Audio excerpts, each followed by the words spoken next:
Pope Francis on Saturday soldiered through a more than 2-hour Easter Vigil Mass in St. Peter's Basilica, one of the longest services in Catholic liturgy, amid renewed concerns about the 87-year-old's frail condition.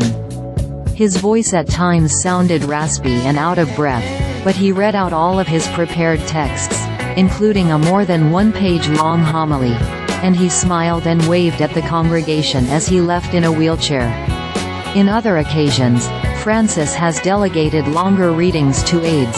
On Friday, the Pope skipped at the last minute the nighttime Via Crucis, Way of the Cross, procession at Rome's Colosseum in what the Vatican said was a bid to preserve his health ahead of other Holy Week events.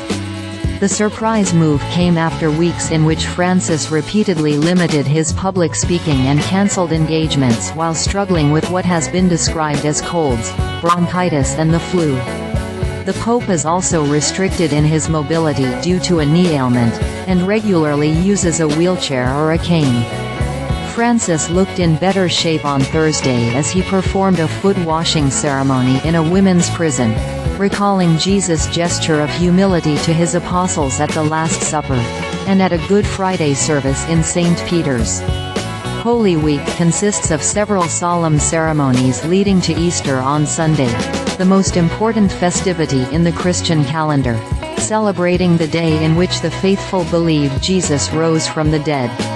Saturday's evening service, held in Christendom's largest church, started in near total darkness before lights were turned on, signifying the passage from darkness to light when the Bible says Jesus rose from the dead.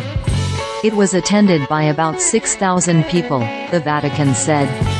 In his homily, recalling that the stone sealing Jesus' tomb was rolled back as he was resurrected, Francis urged Christians to keep their faith even when weighed down by sorrow, fear or other adversities. He mentioned, among other things, the rubber walls of selfishness and indifference that hold us back in the effort to build more just and humane cities and societies, as well as all our aspirations for peace that are shattered by cruel hatred and the brutality of war.